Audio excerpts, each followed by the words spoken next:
Alright, what's going on, everyone? Thank you for joining me today. Today's a special video. It's my testimony that I'm going to be sharing with you all. Just my story of my life so far, and I'm pretty excited about this. I actually was considering doing this for a while. Many months I was going back and forth, should I do this, should I not? And I thought, we're starting a new season, so why not do it now? Just to have this out there. If you're watching me, then you can actually know who I am. So I thought, let's go and do it. So yeah, this might be long. I know that if I made like a short testimony, maybe like 20-30 minutes, it'd probably be great, nice and happy. But that's just not really my story, so I'm gonna have to go a bit longer here, and I'm gonna be talking about some darker things and some weird things that I've done as well. So stay tuned for that. That's really it.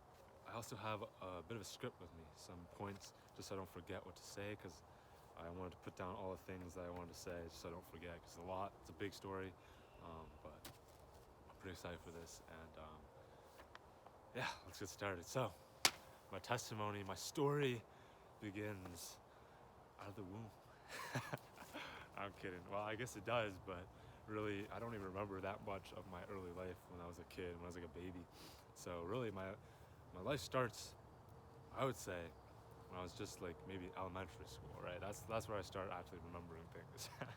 But for me, I grew up in a Christian family. My parents became Christians before I was born, when they were adults. And then, we would go to church. I actually went to a Christian private school for grade 1 to 8. So I was very much around Christian people and Christian ideas in my early childhood. And so, yeah, that's what happened. But I want to note that just because you grow up in a Christian home doesn't mean that everything is all right. That doesn't mean that you get salvation automatically. You know what I mean? I'm sure some of you guys can relate. But that was me. I grew up in this Christian school and all, but really I wasn't truly listening. I became familiar with a lot of the stories that they would tell, about Jesus or David, Samson, Paul. So I became familiar with all these stories in the Bible, but its impact on my life wasn't really tangible. It didn't really matter to me. I was just a kid. I just wanted to play soccer in the streets. I wanted to run around like an animal. That was the sort of kid that I was. But yeah, God wasn't. I would say, yeah, God existed, of course, because everyone around me told me that, and I didn't really put much thought into it because I'm thinking about playing. Playing on my DS. So I never really thought deeply about these things at that time. And so my faith, it was very shallow. It was very surface level, right? At the time as well, me and my parents, we weren't too close, I would say. What was going on in the family at that time was, my parents, they'd sometimes get angry at each other, you know what I mean? And then maybe I'd come down, and then there's just a bunch of tension in the household, you know what I mean? I remember sitting at the table, and they'd ask me a question, right? How was school today? And then I'd be so excited, man. I'd be telling them what I did that day. Maybe I was, I don't know, playing soccer. I was on the soccer team, so I was playing with that. And in class we learned about rocks and geology or something. I don't know, but I would share what I did. But my parents had they had this tension in them, it seemed, and they would get angry at me. You know what I mean? They'd be very critical of what I've done, and they would ask me questions like, "Hey, why did you do that? What about this?" And it just, over time, it just made me not want to speak up anymore. You know what I mean? Just I didn't want to be judged. I didn't want people to get angry at me. I didn't want people to keep critiquing me about every small little thing that I've done. So that was that, and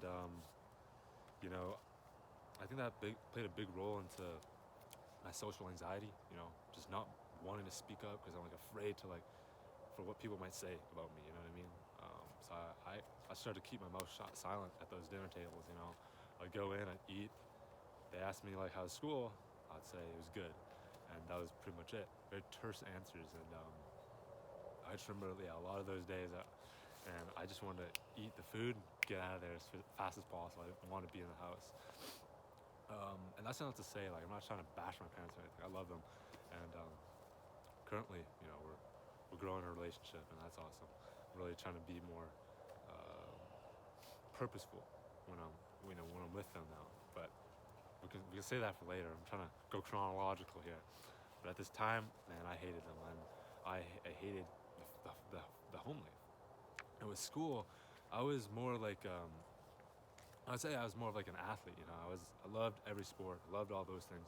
I loved gym class, but when it came to like the academics, like the actual classes where you're learning stuff, math or science, it just wasn't my thing. I didn't really enjoy that, and I remember just being at school, I'd just be like tired, man. I didn't want to be there. I would be drawing on my papers instead of doing the questions, just stuff like that. So, school life wasn't great. Home life wasn't great. This is like middle school time, right?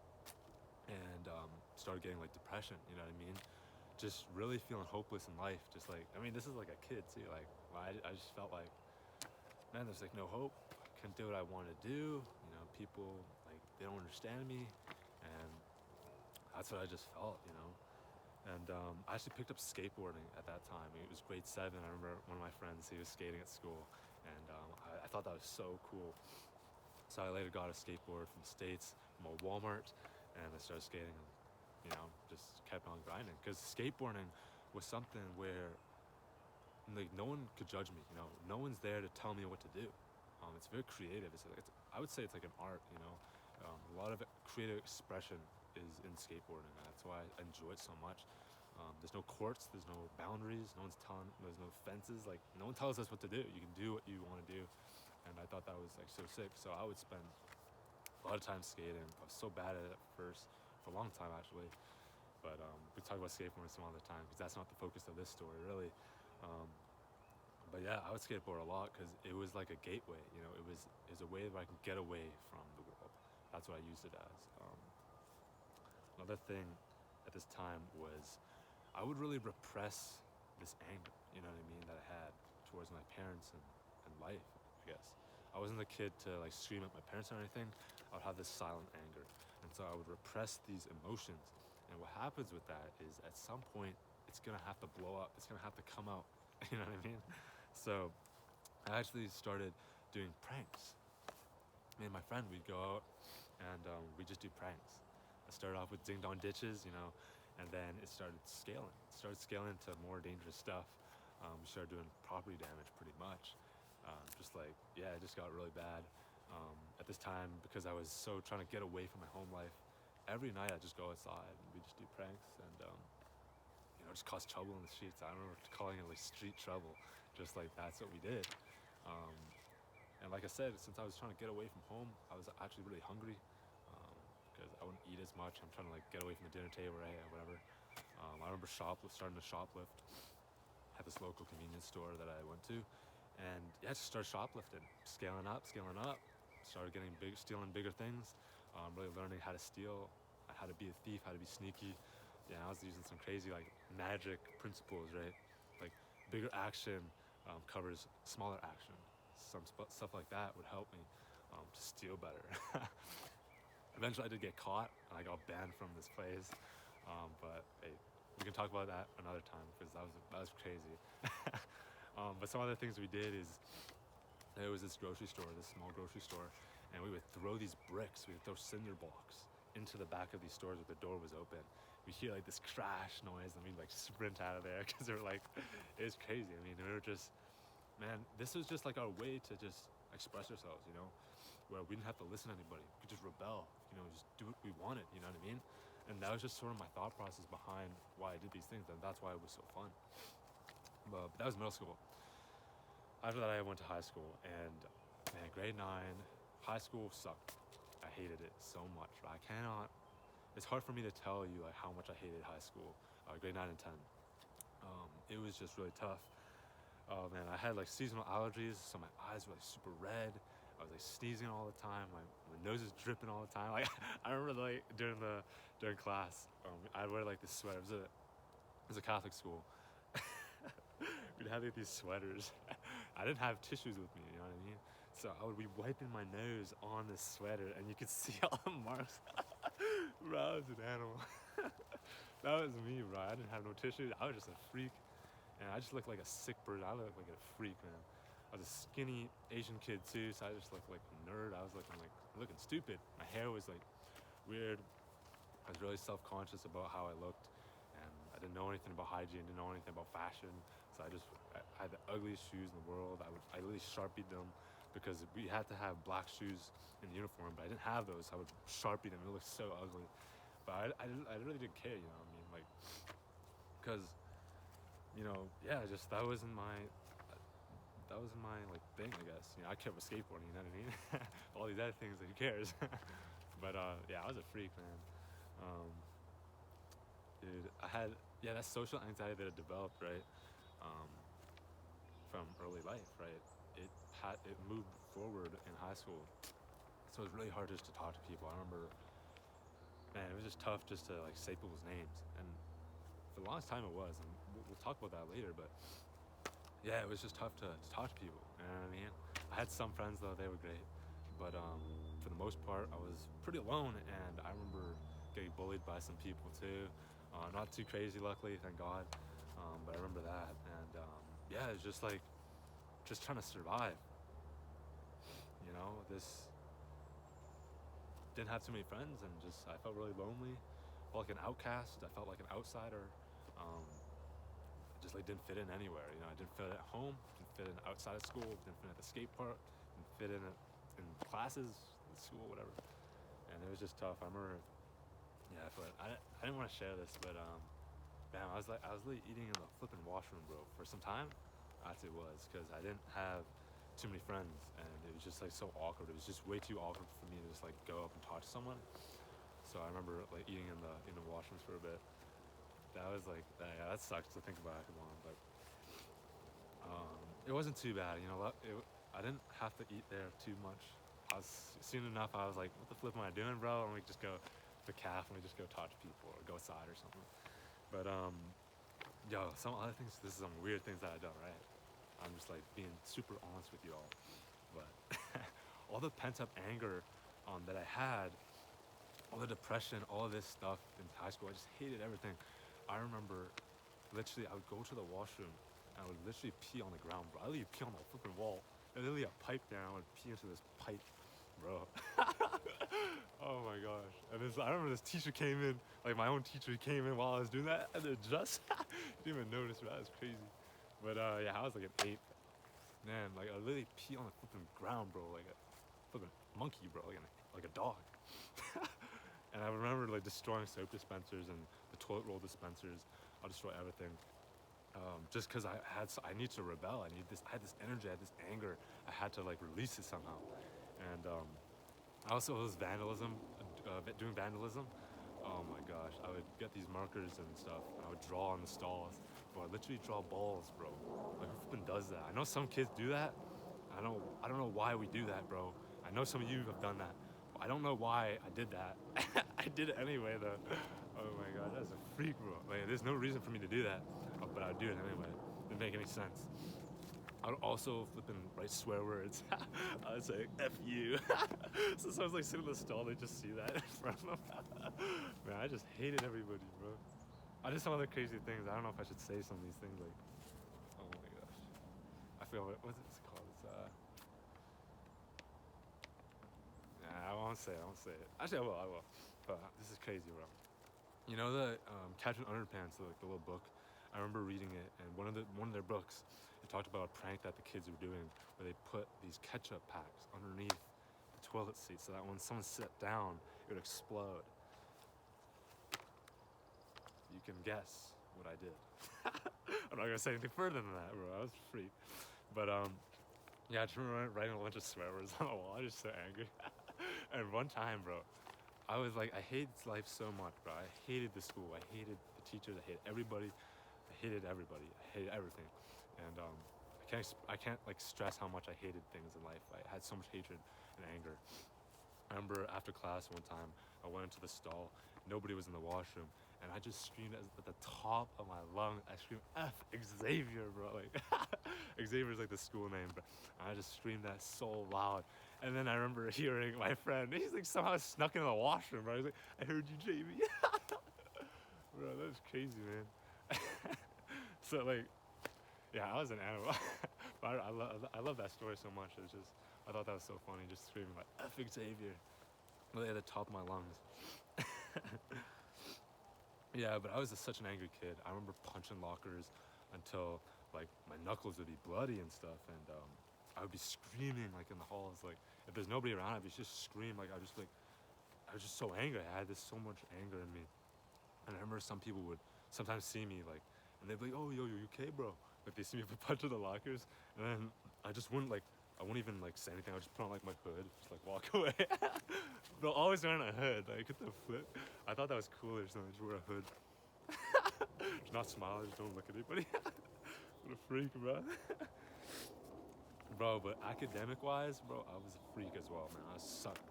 I failed so many tests, bro. I can't imagine. I can't tell you like how much I failed. If I showed you like some of my assignments, I kept some of them.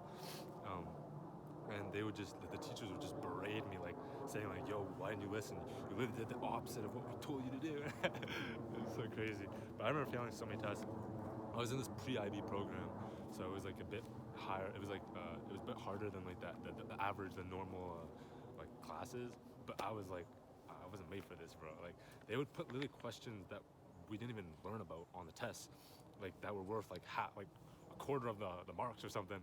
And I would just fail them because I didn't know what to do. I would literally just draw stuff. I literally just draw on my test. This is like math. I just draw. Or I'd make up these equations like E equals MC squares. I would just be a troll. And man, it's crazy. Like, I had this one friend though at the time.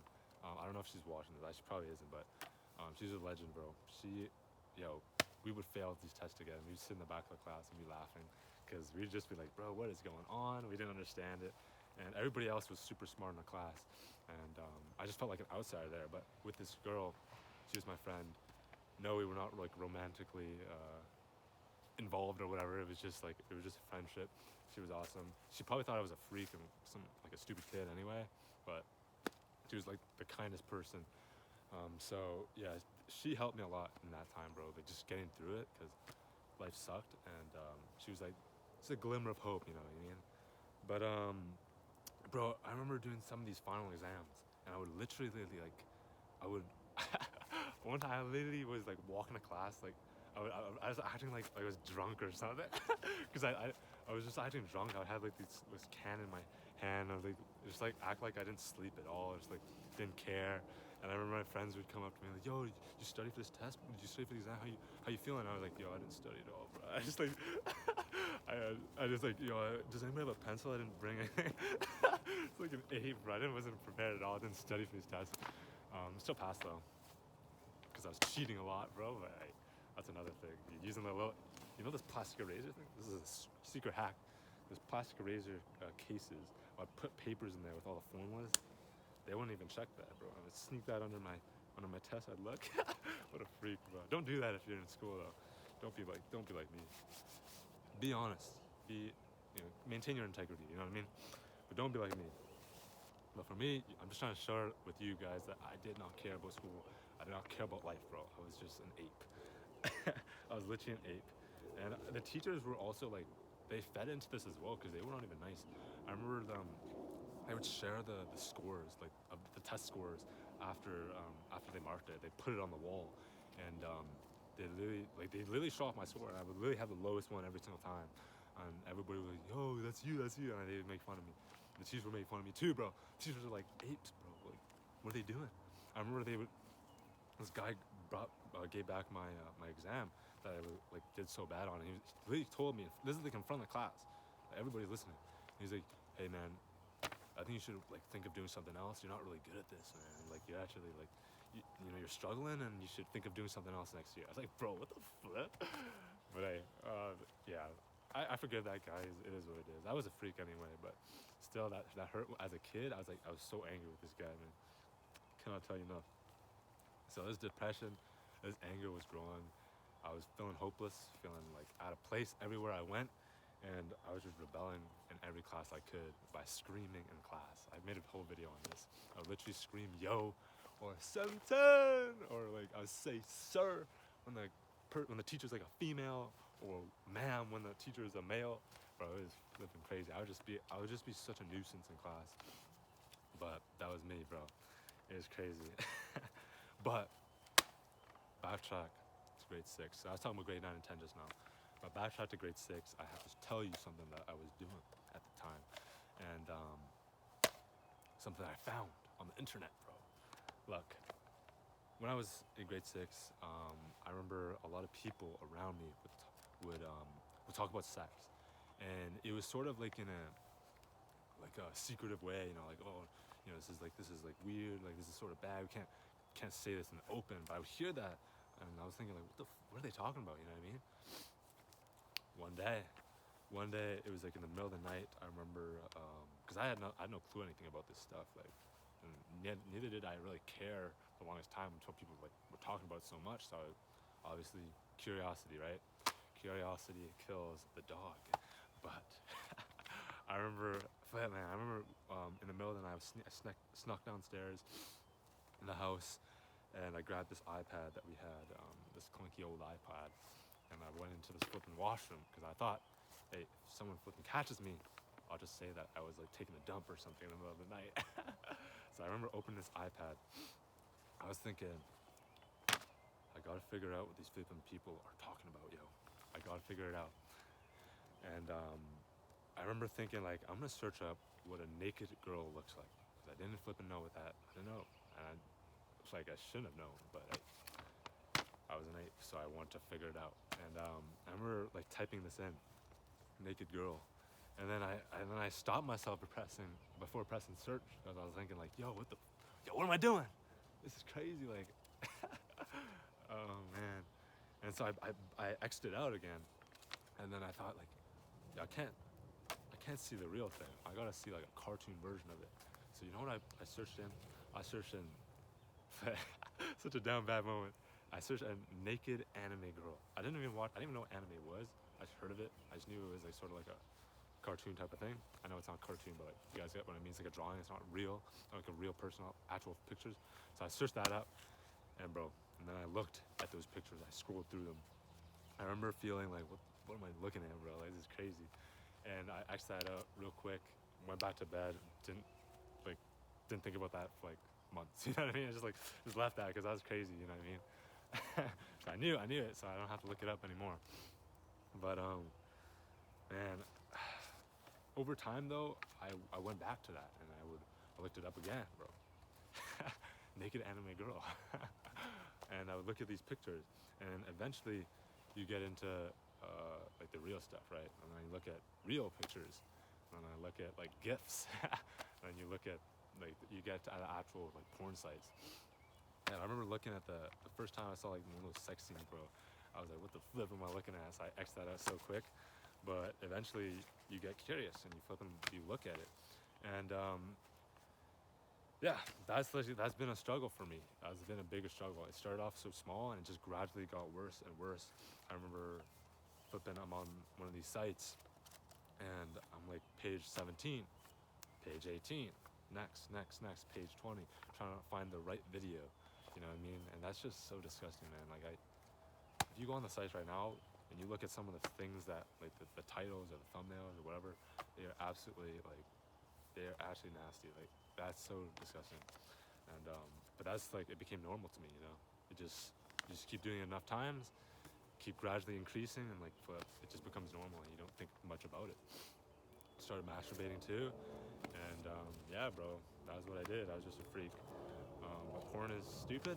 I fucking hate it, and I hear people saying like it's a good thing to do, and I can only imagine. Like, I only think of it as like, imagine like you're in a room with people having sex, 2 people having sex, or even more. Whatever, flipping watching, right? Watching these people having sex, and you're living in the corner of the room, just watching them mouth breathe, like a creep, maybe even having sex with your hand. That is just disgusting, bro. I'm like, that's like the reality of it, though. But that's what I did, man. Yeah, but bro, we'll talk more about that in a bit later, but yeah, I started that grade 6. Just kept going, man. Kept going. High school was doing that, but I was also gaming a lot too. I remember gaming League of Legends, bro. League of Legends was the one that I played. I remember I was just sort of addicted to it. I remember one time I snuck down in the middle of the night to play League on our home computer. I didn't have my own computer. We had like a home computer that everybody shared.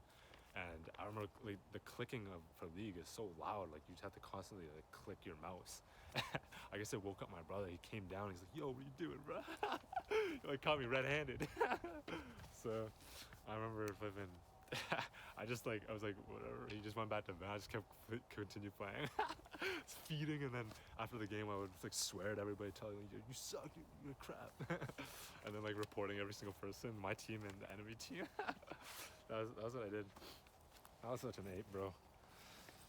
I loved gaming, but I hated it. That's why I hate gaming. I flipping hate it.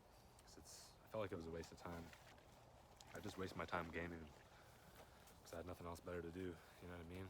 It was either that, skating, doing school stuff, or watching porn. That's what I did, bro. I was like a freak. Like, just being real. But the main thing I did, yeah, it was skateboarding. Skateboarding was literally my lifeline, bro. I swear that God sent skateboarding because he knew I wouldn't listen to like him. I wouldn't read a Bible. I wouldn't do any of that. So he sent skateboarding because without skateboarding, I'd be dead. No doubt I'd be dead.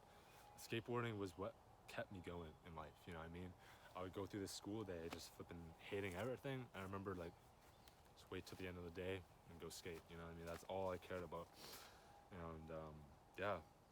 But in life, still felt like an outcast, felt out of place, not belonging anywhere, constant depression, suicidal thoughts all the time, bro. So much anger, hatred for everybody and everything, including myself.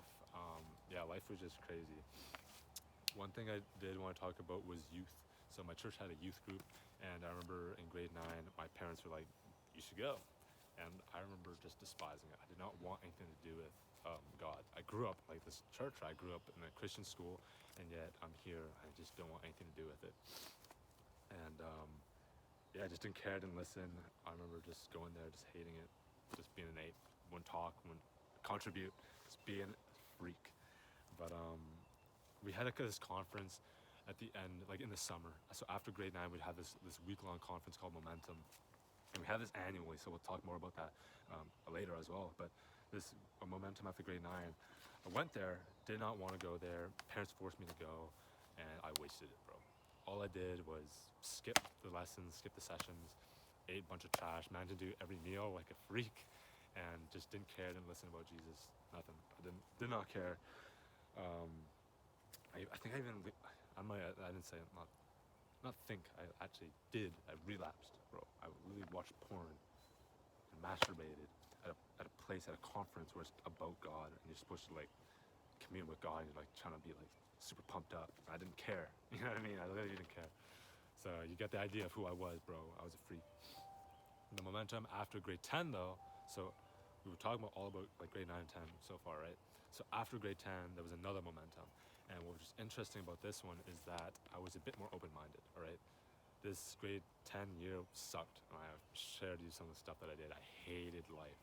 I told you like how like depressed, angry I was, like suicidal thoughts, like all the time, bro. I remember, holy flip, man, it was crazy. But I remember I was so low in my life, I thought, let me just try this. I'm gonna go to this conference. It's a good opportunity to just try, just give it a chance, give Jesus a chance if he's real, whatever. Because at the time I was like, you know, God's whatever. Like, has he done anything in my life? No, right? That's what I thought. But I went there more open-minded, and what happened was something very interesting. I was sitting there in the middle of the night, or not in the middle of the night, it was maybe like 10, 11 o'clock. Sitting there in the dorm, so we have dorms to share with all the boys. And I was sitting there just at this table. Some other guys are gaming. Some other guys, they're like talking about whatever. And I'm just sitting there by myself. My Bible's like right in front of me on the table. And I'm just sitting there. And my friend comes in and he's like, "Hey bro, have you been reading your Bible?" Because he saw the Bible on the table. I was like, I told him no. You know, I have this Bible on the table. I literally never opened it voluntarily. I never read it for myself. I I've like read about it like in church and like school, but like I never opened it myself to actually like read it. You know what I mean? And then I remember him saying, bro, like this is the word of God. You know, you should read this. This is crazy. This is like really important stuff. And I was thinking like this, I don't know what you're talking about. I think that the Bible is dumb. I think it's unreliable. I think it's an old ancient book, has no, like, it has nothing to do with me. You know what I mean? How is it gonna help me? It's just an old book, unrelevant to this day and age. It's dumb, stupid. And I remember saying, bro, no, it's the word of God. Like, you gotta give it a chance. Like, we should try reading it. Like, we can do it right now. And I remember thinking, like, I had nothing else better to do. I literally, all I was doing was slapping my smelly foot on the ground, like, constantly. I was probably, like, scratching my bum or something, smelling my armpit. Like, I don't know what I was doing. I literally was doing nothing. So I was like, I'm gonna give it a try. Let me give it a try. I remember my youth leader heard this as well. And so he joined us in reading the Bible.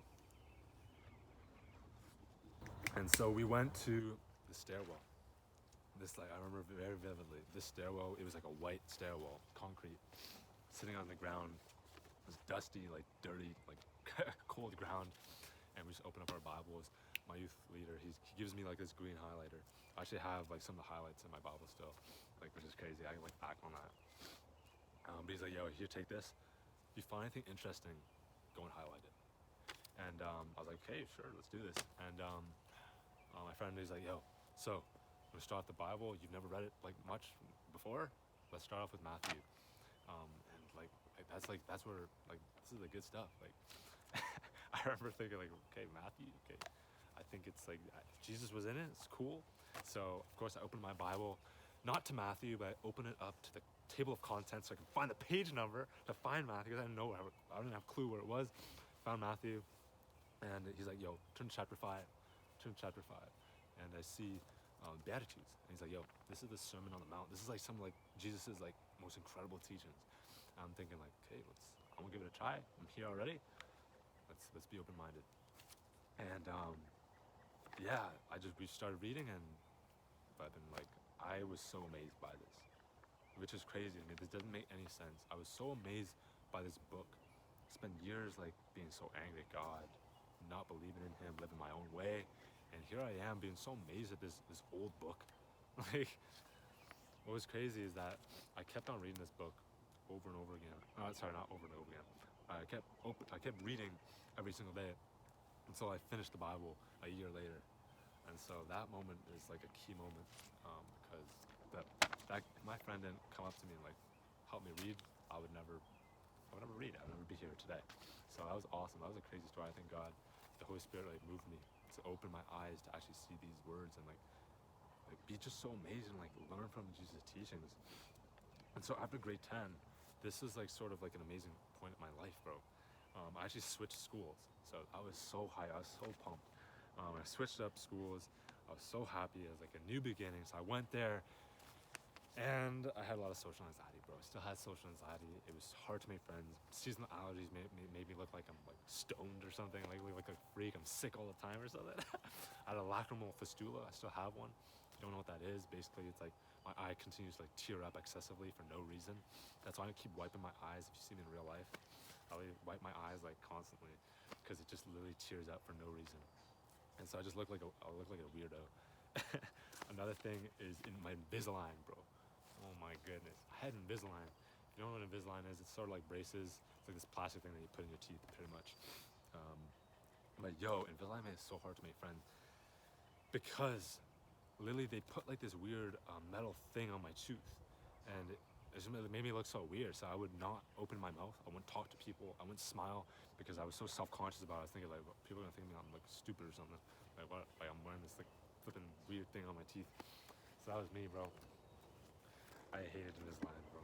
And that just played into like my like poor social skills and social anxiety. So it just sucked. But I ended up making some friends though at this school, so it was great. These guys are awesome.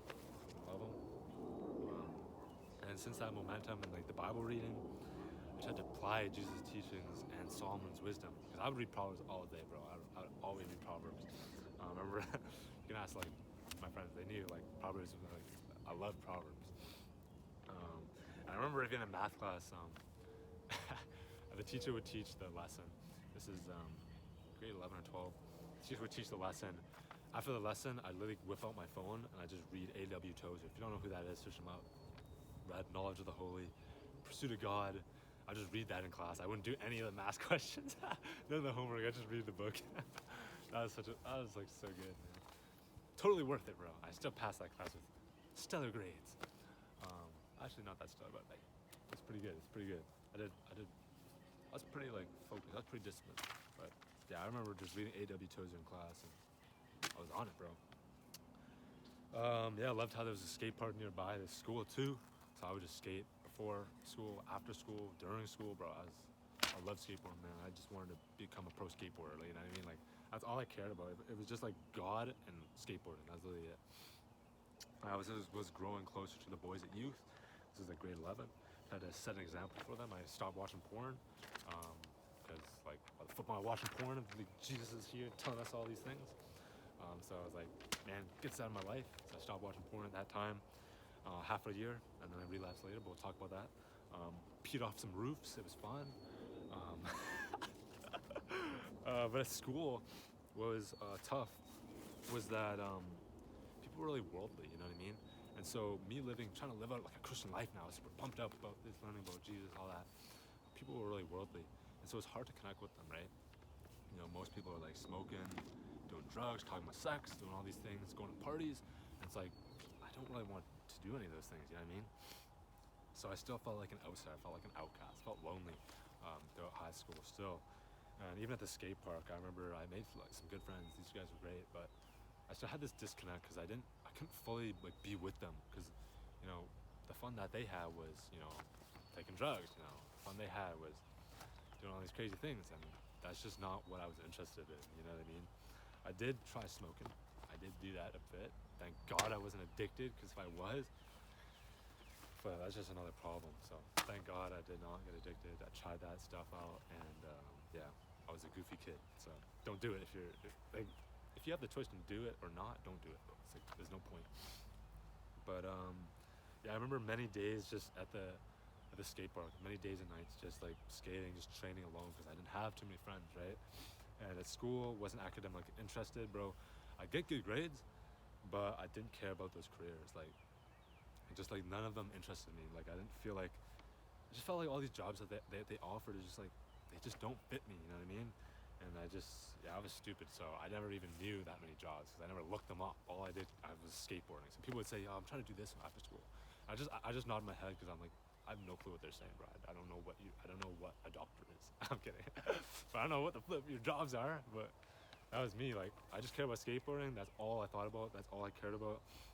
Like 24/7. I was skating, thinking about skating, watching videos about skateboarding. I would really be practicing. Like, if I was inside, I would be practicing on my balance board, 2-liter bottle, put a board on top, just like balance your manuals, balance. Yeah, that's all I did, man. I remember, what was it? Yeah, just like I would be practicing like the switch flips. So I'd literally scrape my foot on the ground, like my ankle, just to get that mobility. That's all I did, bro, for like my whole high school. Did not care about careers or anything. So pretty stupid, but hey, still here today. But I just felt like an outsider at this time, and I'm still dealt with loneliness and depressive thoughts now and then. It wasn't as bad because I had some hope, some semblance of hope in Jesus at this time. But it was still tough being a lonely kid. But Momentum grade 11. So after grade 11, we went to Momentum again, the week-long conference in the summer with the youth. And this time I need to know if God was real or not. You know, I had a good year. You know, it was pretty good. But I need to know for sure, like, because I don't know if God's real or not. You know, I was living out a Christian life because I liked his teachings. I thought it was cool, and I thought like the youth were like really fun, and you know, so it just helped me like be a Christian. But deep inside, I had these doubts, and I was thinking like, I don't know for sure if God's real, right? And so I remember praying so much. I remember my my friend, like, he would be like, "Oh, what are you doing waking up so early?" Or like he'd come in at the night and I'd be praying or something. I'd be, "Yo, you go to bed, I'll go outside, so, you know, so I don't have to bother you." I was just so on it, man, trying to go to every session, learning as much as I could, taking notes, doing all of that. because I wanted to know if God was real. I was trying to pray so much, and what I actually got was some signs, and they were sort of signs. Should I talk about it? I don't know how. This video is pretty long already, and I still have a lot to say, but I'll skip these signs. I won't talk about them. I'll say I got these signs, all right? 4 of them actually, and after that, I was like, God is real, bro. Like this can't be a coincidence, bro. All these signs, bro. This is crazy. Like you can't explain these things. And so I was on it after that. Yeah, that was crazy, man. After that conference, knowing that God was real from those signs, I was like super on point. Even though I relapsed with porn a few months back, right? I stopped watching porn for like a year after this one. So I was like on point, reading my Bible every single day. I don't know if I was praying too much. I don't think I knew much about prayer. So I don't think I prayed that much. I'd pray like once or twice, like a week or something. But reading the Bible all day, every day, bro. Like I read so much of the Bible. I would do these challenges and so it was crazy. But I'm trying to show love to others at this time, you know. I felt that because God's real, you know, I had to show love to others. I had to like share the gospel, you know, type of thing. I remember trying to eat with like the lonely kids in the calf. You know, I was that lonely kid before, so I was thinking, yo, let me be there for these kids. I wasn't good at it by any means, like with my social anxiety and my poor social skills. It was just sort of hard, but they sucked as well. So like with social, they didn't suck. Their social skills sort of sucked. So we had that sort of like relation with, you know, that sort of a similarity. You know what I mean? So that was really cool, and I would do that, and it was like felt really good trying to connect with these people. Could have done so much more than that. Could have been more nicer and kind to people, but you live your life, right? Can't go back. But yeah, grade 12, still try to focus on skateboard. I was really trying to go pro. I remember my parents, they wanted me to go to university after high school. Didn't want to do that, bro. I didn't care. I didn't care about any of these careers. I just wanted to skate. I spent years skateboarding. All I was doing was skateboarding. So I was like, I have to go all in on this. I have to get really good so that I can get like a sponsorship here and there, make some money or something. I don't know how I'm gonna do this. I was thinking like all these ways. So I knew skateboarding was like the only thing I cared about besides God now, right? And I just couldn't see myself doing any of these like careers that people have done at these universities. I remember everybody was just like trying to get good grades. Oh, I have to get this course and this course so I can get to this program. I have to do this job and that job, and like researching my careers, different universities. And for me, all I was doing was just skateboarding. Like just training. That's all I cared about. So like I had no clue what anyone was talking about. I was having to apply for uni. I was thinking, yo, let me be a missionary, bro. I can use skateboarding to mission to people, like the skaters, because I know that's like a huge group that they need help. I was thinking, help. Let me connect with those people, man. I'm trying to. I applied to some Christian university, and my parents like, yeah, you should do U of T, kinesiology, do that. You get a better job, more money, more stability, right? I mean, that's what they told me. So not much other choice. Went for kinesiology, not because it was interesting, but because I had no other choice, and it was sort of related to skateboarding. You know, physical activity, health, exercise, stuff, sports. So it's sort of related. So I remember going there, but I just wasn't hyped. I just went there. I had no choice. You know what I mean? I also screwed up my ankle at this time. So I was skating and I screwed up my ankle. So yeah, I couldn't skate for months. And then yeah, that was tough. Screwing up my ankle, and then the end of grade 12, I had like the COVID lockdown happened. That was like March. So grade 12 ended a bit early, you know what I mean? And you know, I was just alone again. You know, no skateboarding, no friends. Just my dark thoughts returned. I relapsed back into porn. Started masturbating like a freak. Just looking at bouncing circles. That's all I did, bro. Yeah. I fell away from God at this time. Like lots of doubts that I never answered really in the past. They came back. I was doubting the signs that He gave me. That momentum. I was like, wait, you know, maybe it's because I wanted those signs to happen that they happened, or you know, maybe like my brain was playing tricks on me, so that's why I felt those ways and I got those signs. It doesn't really make any sense, but that's what I thought.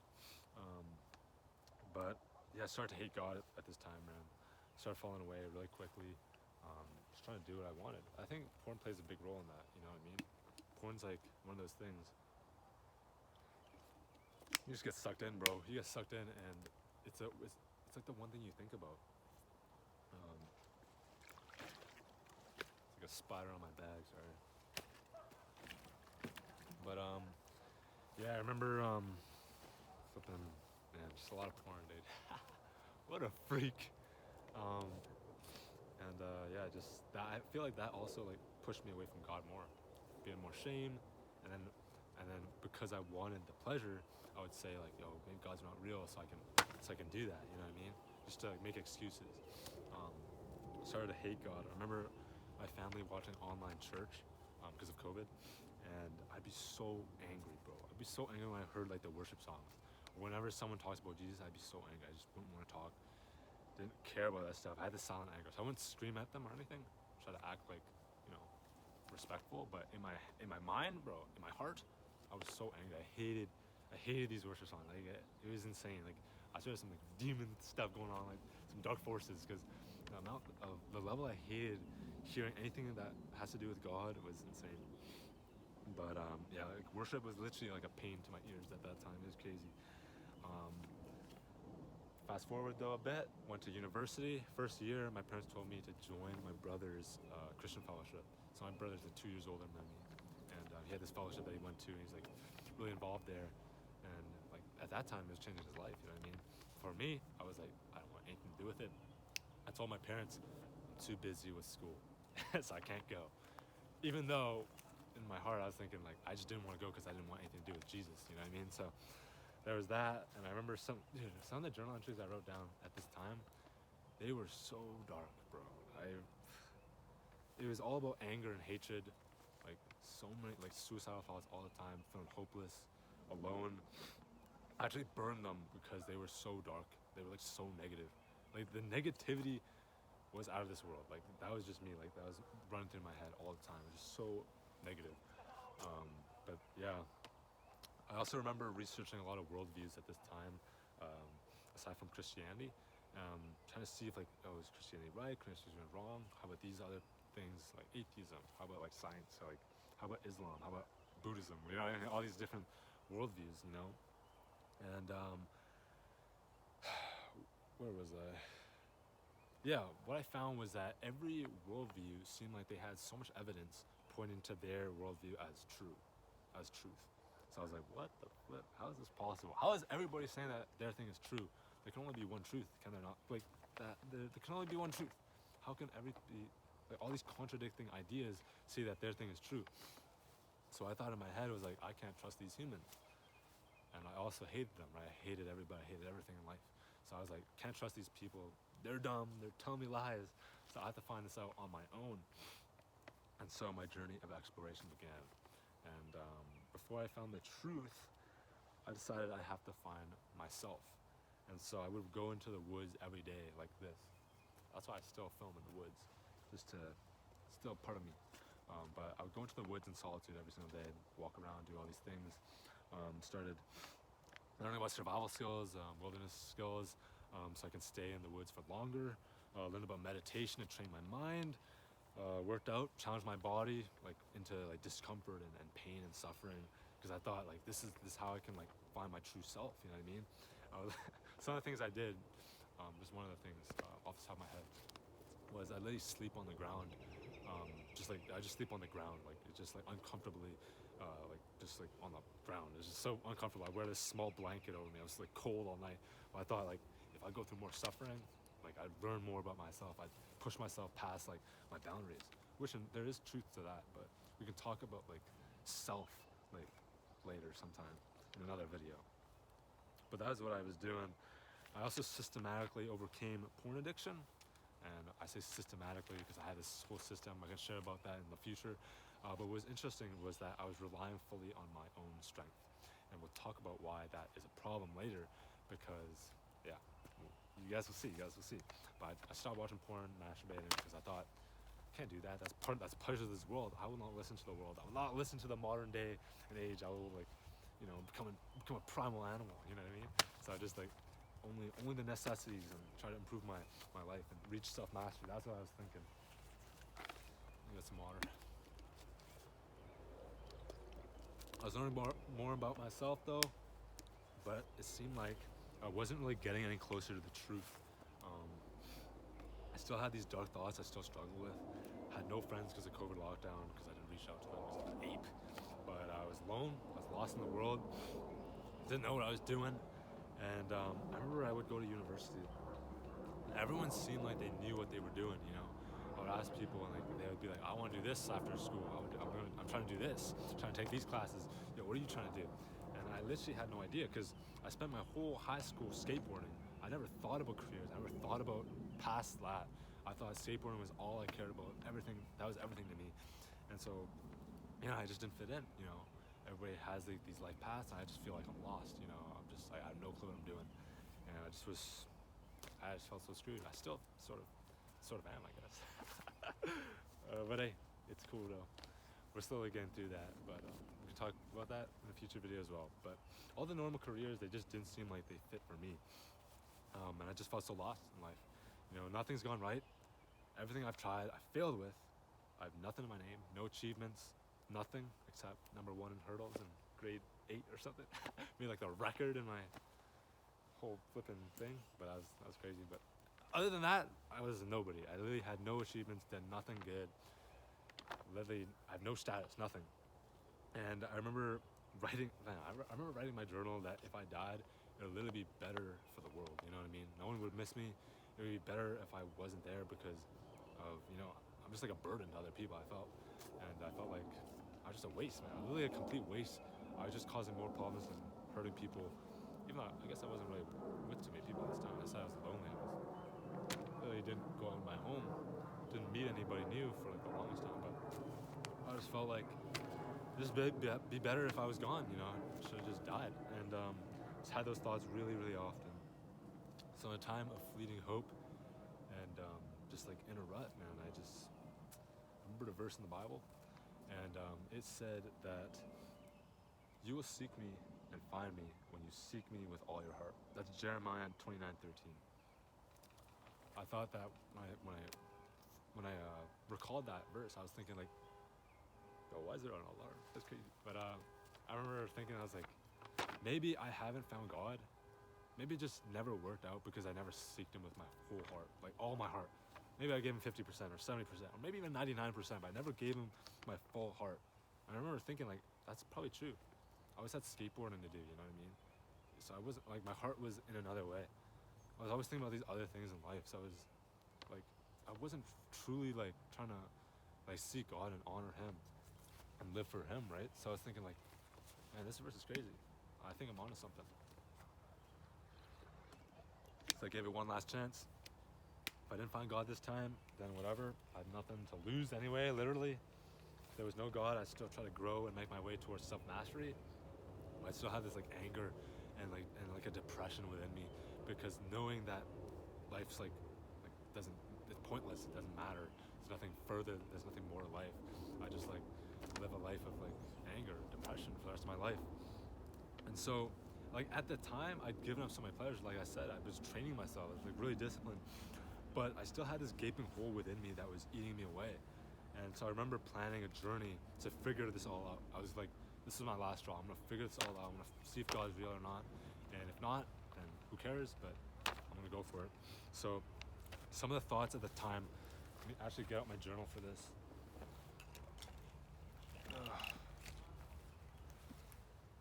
But this is some of the thoughts that I had at the time.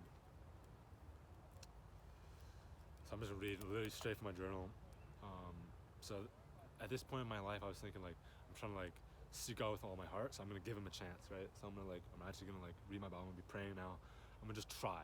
And if things don't work out, it doesn't work out. But what I have to lose, you know what I mean? So I was thinking, so here I'm writing, I got my Bible out to read.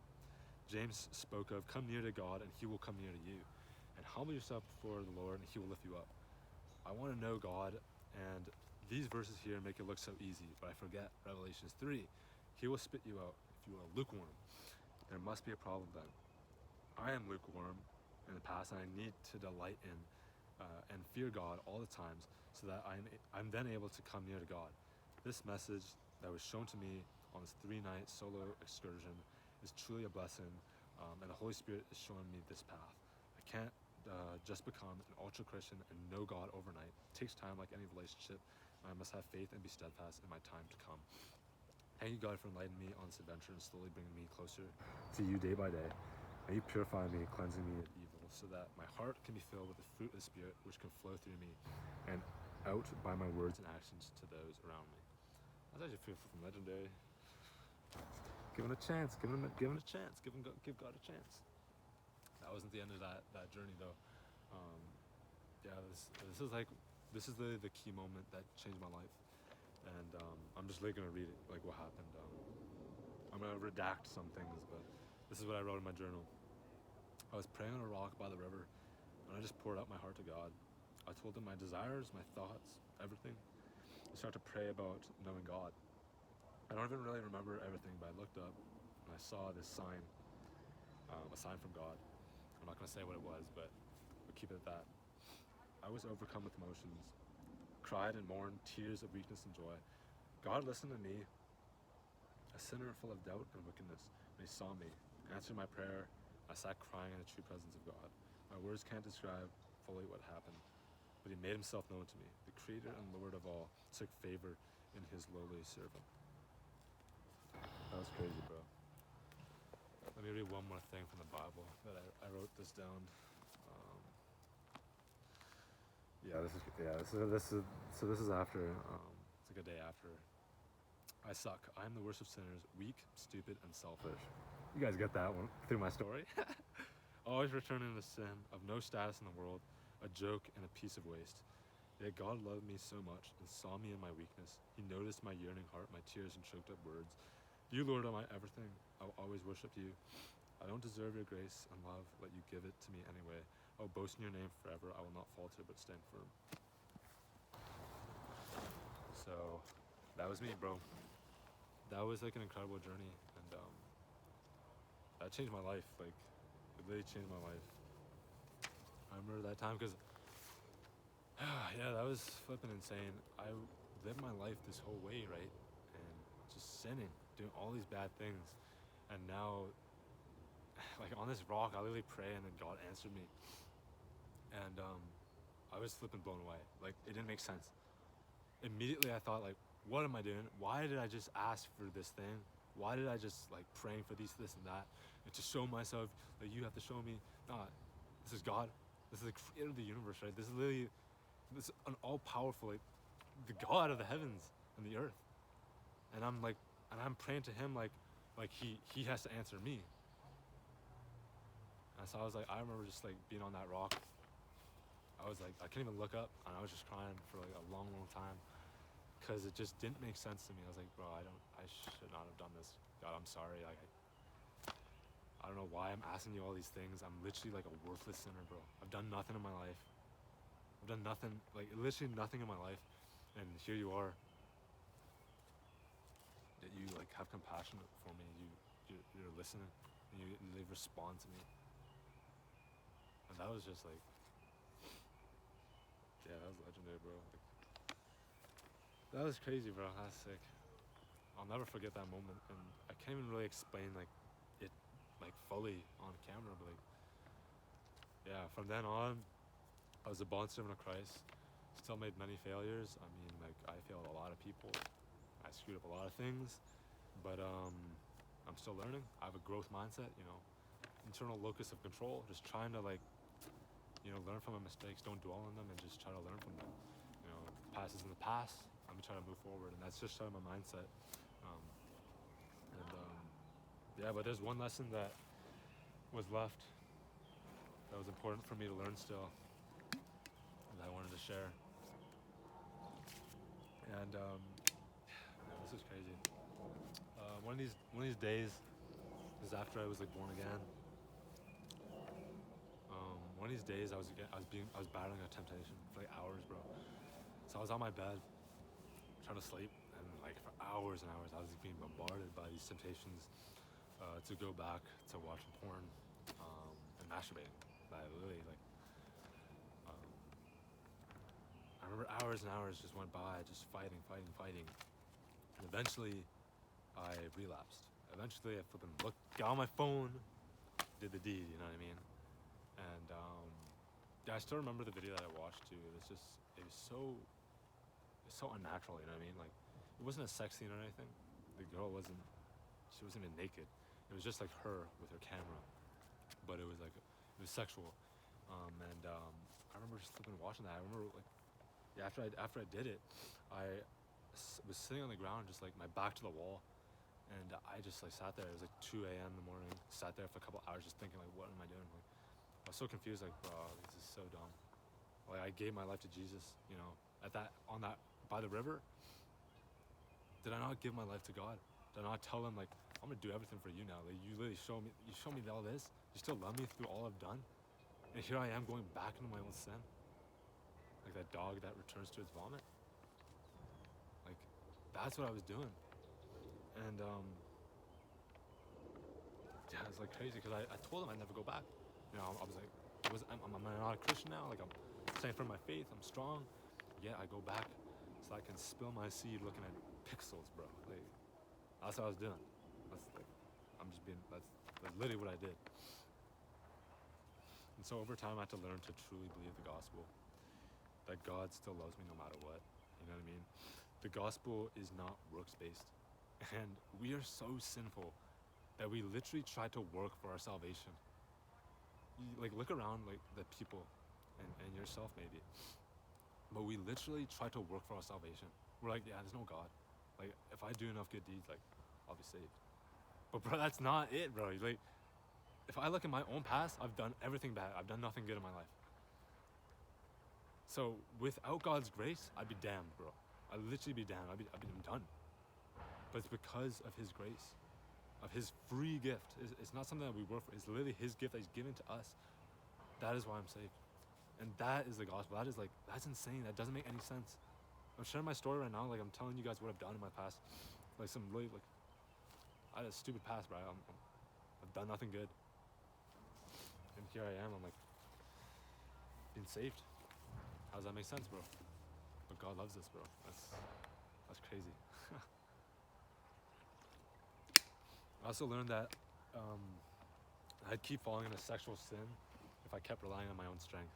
If you remember, like, early in this video, I told you guys that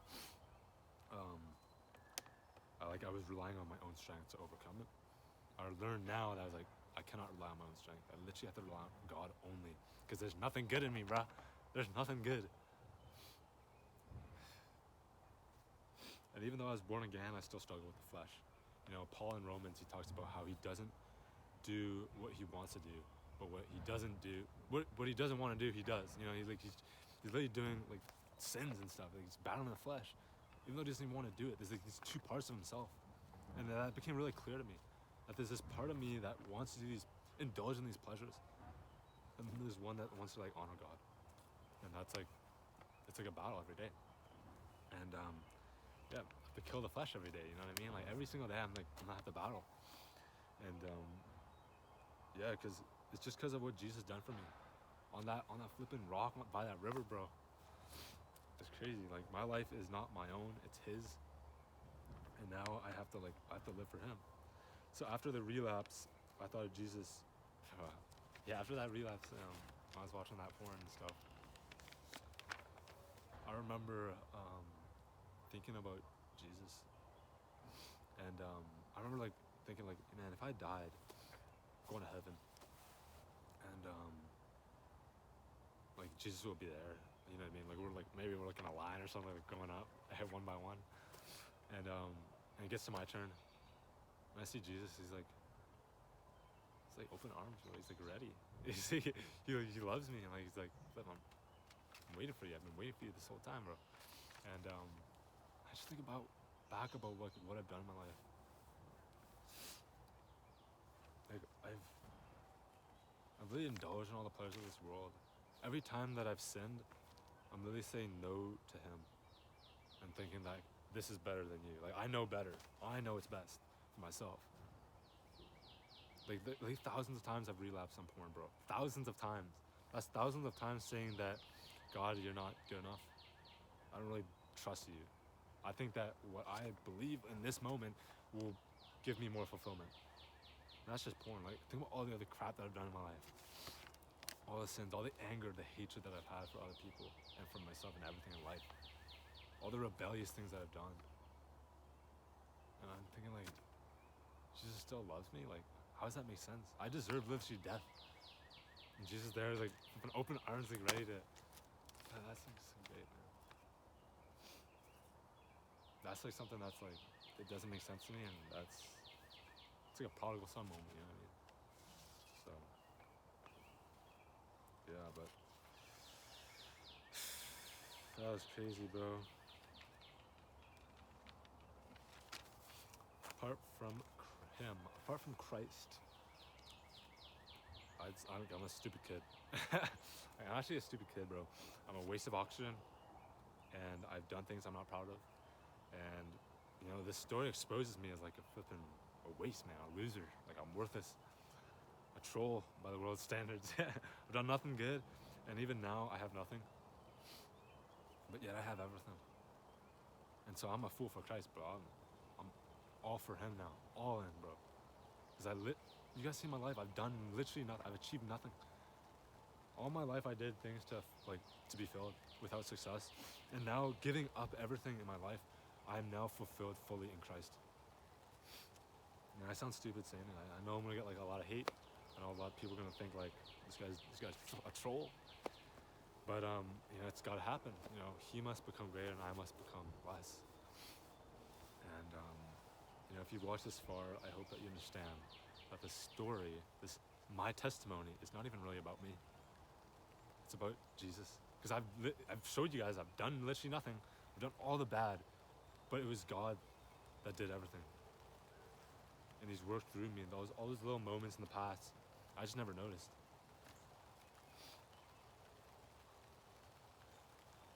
Yeah, like, man, he was there with me this whole time. All those times I sinned, all those times where I thought I was alone, all those times where just feeling like an ape, God was there. And that's something like, it's so easy to forget. And it's like, yeah, man, that's crazy. And I've done nothing in my life. You guys have seen, like, I'm trying to stress this a lot because I really achieved nothing in my life. I've been successful in nothing. And now that I live for God, everything that I do is all him. I owe all to him. And so whatever I do moving forward, you guys will see that it is just God working through me. Like, literally, it's not me. It's not even me, bro. All I am is just like a sinful husk, bro. Like, I'm just like a piece of waste. I just want to do like sins. But it's God who works through me. The Holy Spirit like empower me to do some things that are actually good in this life now. I don't know where you are in your own journey. I don't know where you are in your walk. There's one thing I can say to you is that Jesus loves you. Even if the world doesn't. Even if you don't. You might not even love yourself. You might not feel accepted by anything, by anyone. Just feel like an outcast, feel lonely. But God loves you. And he's literally just waiting there. He's waiting for you to make the move to seek him with your whole heart. Seek him with all your heart. I know that you haven't done that yet. We make all these excuses and we get all angry at God when we haven't even, like, he gave us his book, right, to tell us what to do, and we're not gonna listen to it. But that is what it is, man. I just encourage you to just go all out, put all your cards on the table, just like I did. Just just everything. You have nothing to lose, right? If it doesn't work out, it doesn't work out. But if you seek God with all your heart, bro, man, I'm telling you, bro, you will find him.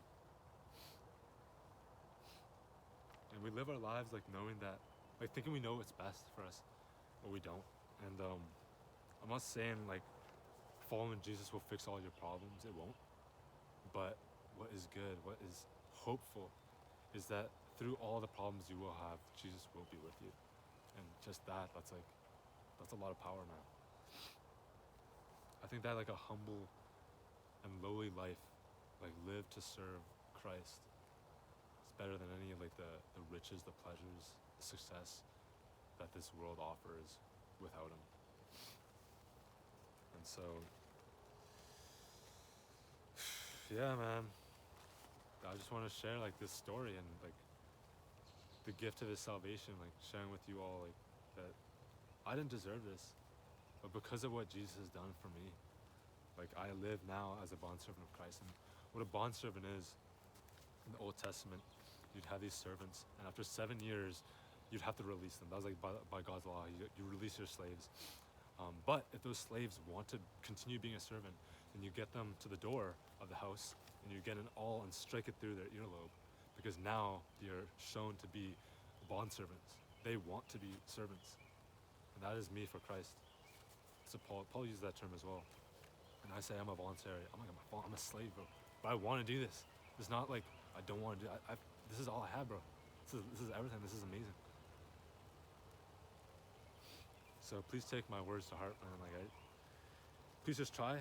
And for those that are already Christians, I hope that my testimony can be an encouragement to you, that it can strike you with the passion that you need to like keep moving forward and to make more sacrifices for God, like live more for Him, lean on Him, trust in Him. Because I think that, you know, if you're born again, you might have forgotten, but like you owe your life to Him. Like, this is not your life to live anymore, right? So don't think of the blessings that you can get doing all these good things. No, this is for Him. That's what we do this for, you know. He loved us first, and now we have to love Him and love everybody else. It's pretty crazy. But that's it for this video. Yeah, thank you for watching. I'm gonna continue making videos. And then yeah, like that's my story.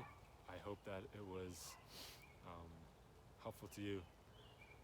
But yeah, that's it for me. And just remember, if anyone then knows the good they ought to do and doesn't do it, it is sin for them. So please, kill the flesh.